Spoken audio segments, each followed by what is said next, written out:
Hello dear friends, welcome to my YouTube channel English Laveria. So in this very short video, we will be focusing on certain examples of literary devices, or what we can call it rhetoric. Okay, rhetoric, or generally we know it that figure speech.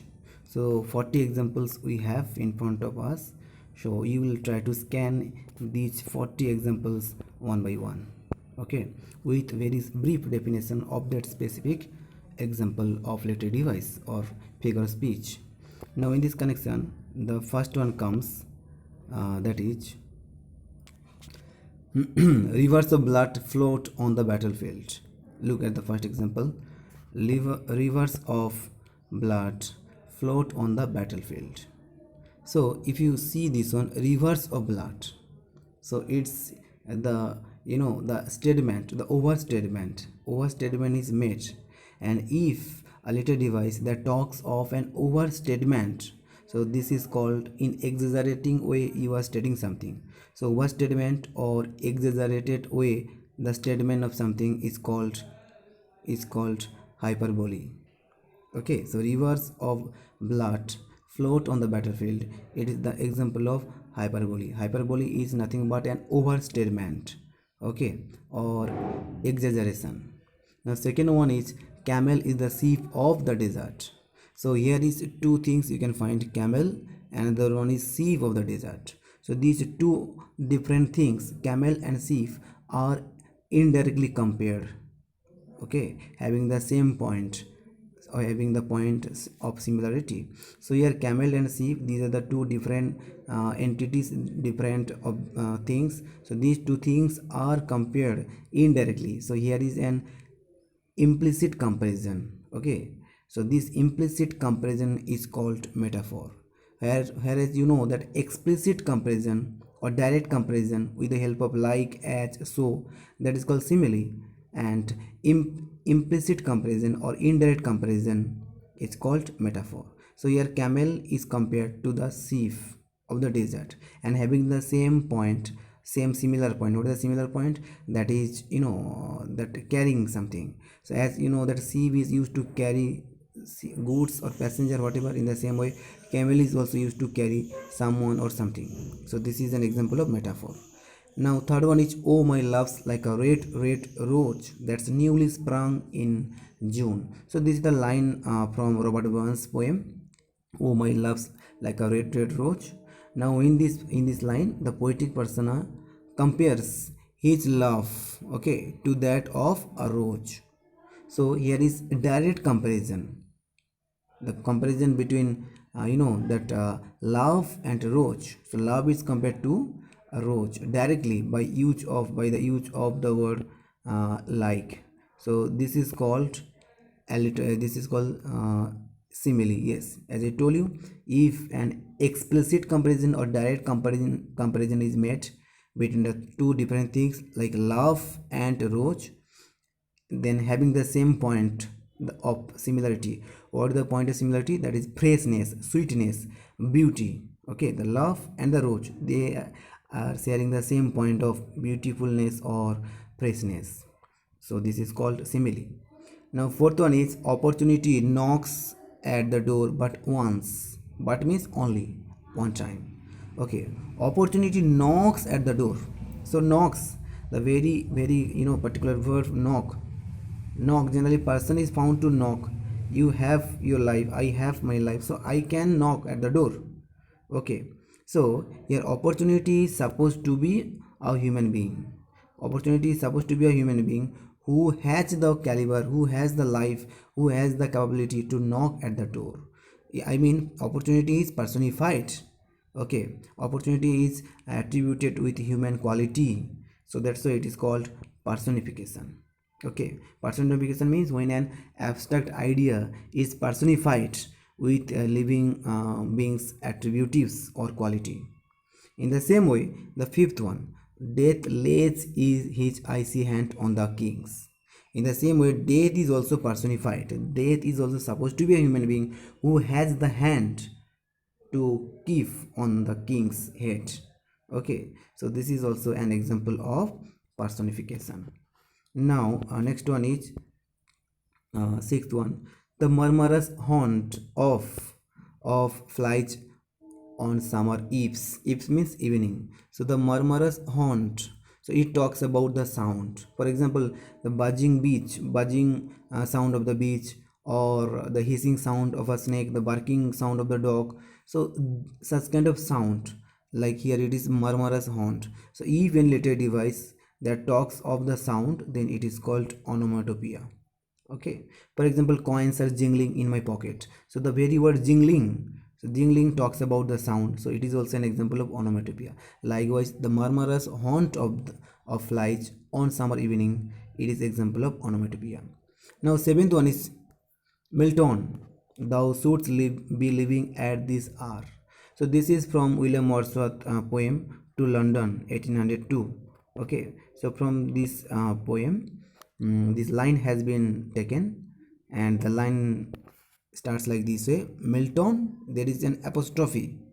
So apostrophe means an invocation, a greeting. Okay, while you are invoking something, addressing something, someone.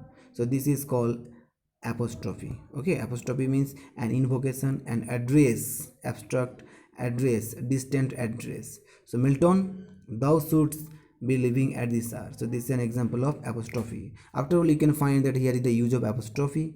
Okay, so very simply it is an example of apostrophe. Now eighth one is how high his honor holds his haughty head. So here is the repeated use of one very specific consonant, that is H sound. Okay, the sound H is repeated how many times? Almost 3, 4, 5, 6, 7, 8 times. So 8 times H is repeated. So repeated use of the same consonant sound in the consecutive words is called alliteration. Whereas the repeated use of the vowel sound is called assonance. So in the consonant sound it is called alliteration. Now ninth one is, yet Brutus says he was ambitious, and Brutus is an honorable man. So this line is from Julius Caesar, and this line is made by Antony. So this is an example of irony. And what is irony? Irony means that what is stated, what is told, and what is intended to mean, having the different intention, different connotation. I mean, what will be stated and what will be indicated, these two senses are of different. So these different senses that is generally found in irony, and this is an example of irony. Now 10th one is the last one of this page, that is life worth living that depends upon the liver. Now if you look at the word liver, okay, so liver generally we know that one of the body parts. Okay, another one is liver is an instrument also. Okay, so liver denotes two meanings. One generally human body parts, another one is instrument. That's why it is called pan. So pan is nothing but the duality, the dual meaning, the different two meanings at least of a same single word, liver. So it is an example of pan. Okay, now next one, 11th one is pain. The pain is mightier than the sword. The pain is mightier than the sword. Here you can see the two words, pain and the sword. Pain is more powerful than the sword. Actually, pain stands for the person who holds the pain, the person who uses the pain. So here the pain stands for the writer, and the sword stands for the person who uses or holds the sword, that is the soldier. So the writer is mightier than the fighter or the soldier, simply I can say. So the pen and the sword, they are indicating the person who are holding or using pen and sword. So this is the substitution of what? This is the substitution of I can say name substitution. Okay, the name substitution. Pen stands for the poet, the writer. Sword stands for the fighter or the soldier. So this name substitution is called metonymy. Okay, whereas place substitution is called synecdoche. Okay, now 12th one is uh, reeling rote, a rolling rote that rambles round the sire. So here is also the repeated use of the same consonant sound, that is R. Reeling rote R 2 times, rolling rote also 4 times, rambles round. So total 6 times the specific consonant R is used. So this is an example of alteration. Now next one is 13. The ploughman homeward plots his weary way. This is from Thomas Gray. Okay, Thomas Gray, great elegy, or elegy written in country chart here. So from this elegy, this line has been taken, and the line talks about this one. The ploughman homeward plots his weary way. Okay, way you can easily understand, and weary means what? Tired of. Now this adjective weary, generally it must be used for the ploughman. Okay, the ploughman feels very much tired, okay, fatigue, exhausted, that is called weary. But here the way is found to have this adjective, so here is the misplace, here is the the change of the position of the use of the adjective weary. So this is called transfer epithet. Transfer means the change of the position, and epithet stands for adjective. Okay, epithet stands for adjective. So here weary is the adjective.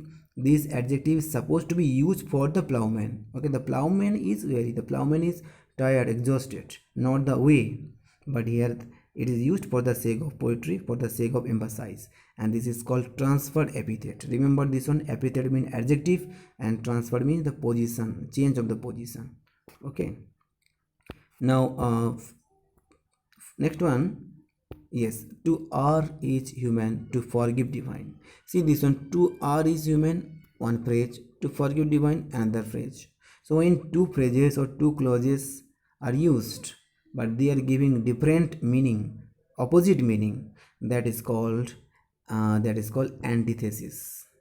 So antithesis means two phrases or two clauses having the different connotation irrespective of opposite meaning, that is called antithesis. For example, united we stand, divided we fall. So that is also example of antithesis. Okay, or God man proposes, God disposes. Okay, that is also an example of antithesis. So same like this one, to err is human, to forgive divine.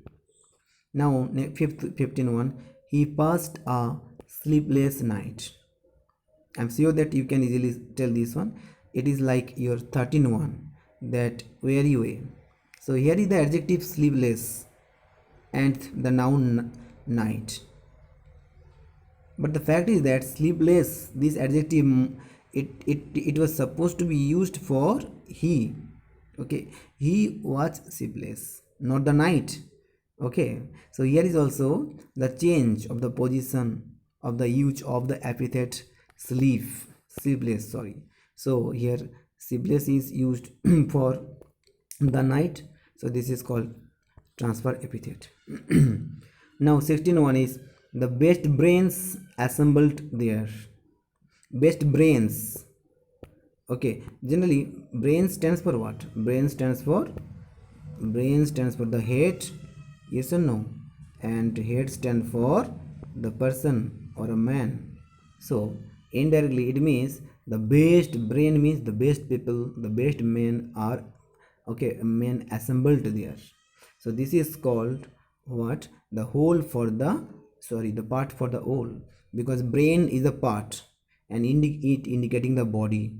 Okay, I mean brain, if brain is the head, it indicating the whole one, that is the body itself, so the man. Okay, so this is called part for the whole, and this part for the whole, it is one segment of synecdoche.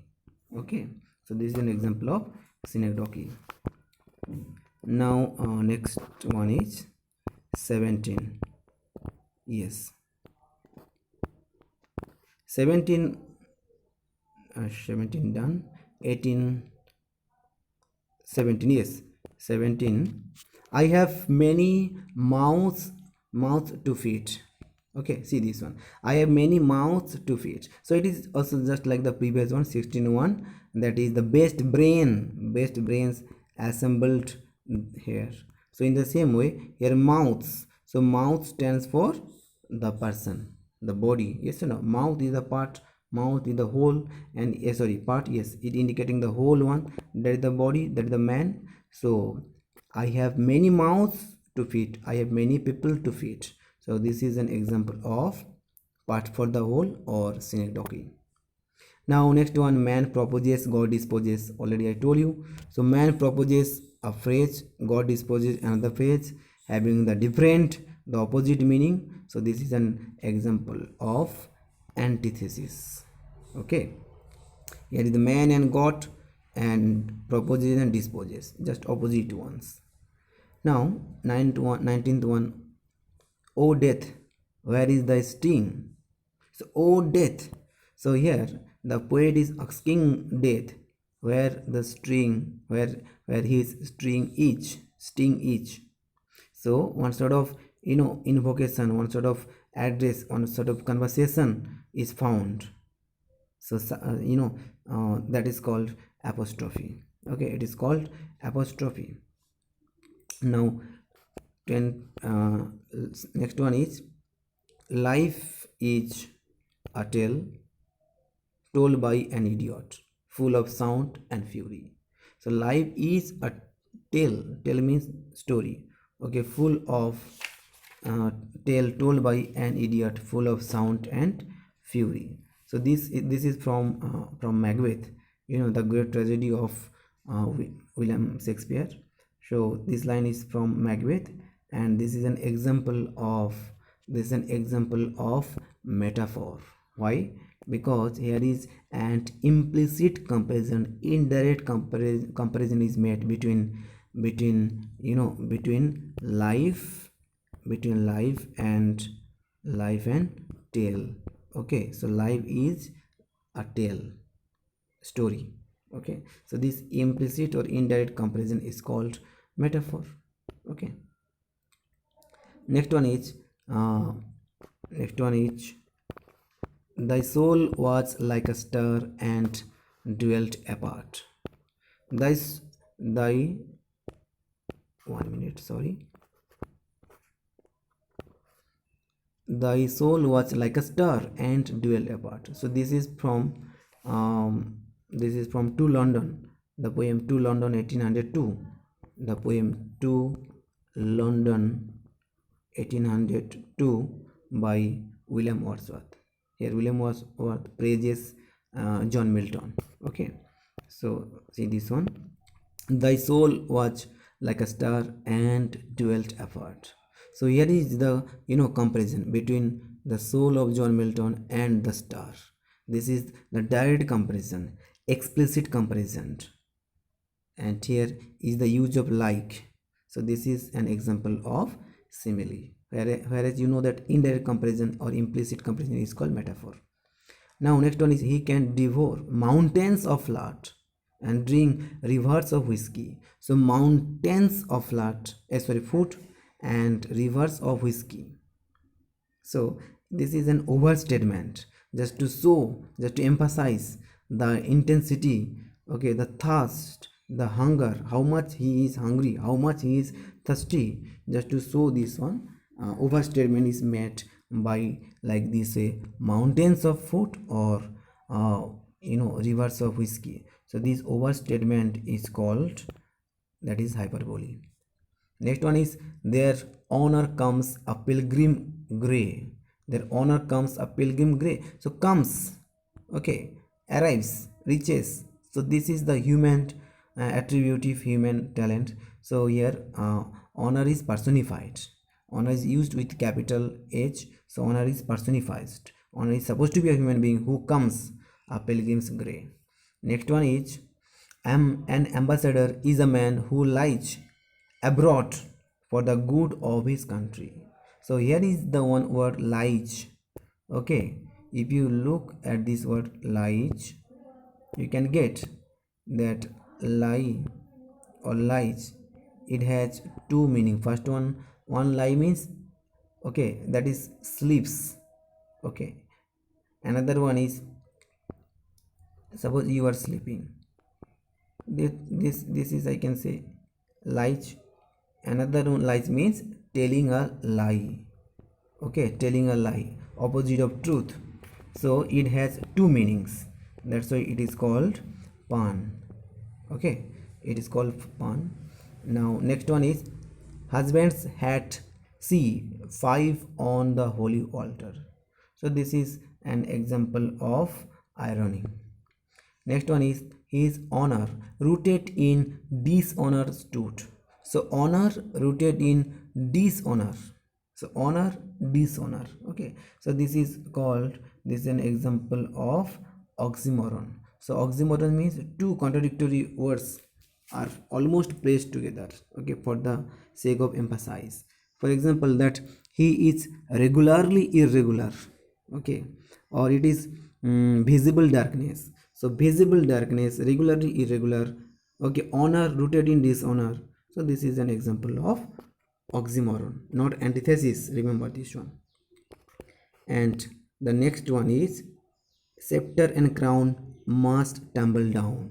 So scepter and crown, scepter and crown stands for the, that royalness. So royalness, kingliness, it will also tumble down or destroy. So this is the example of metonymy. Like pain is mightier than the sword. Pain stand for the poet and sword stand for the soldier. In the same way, scepter and crown stand for the royalness, kingliness. So this is an example of metonymy. Okay. So thank you. We will continue the remaining 13 examples in our next video.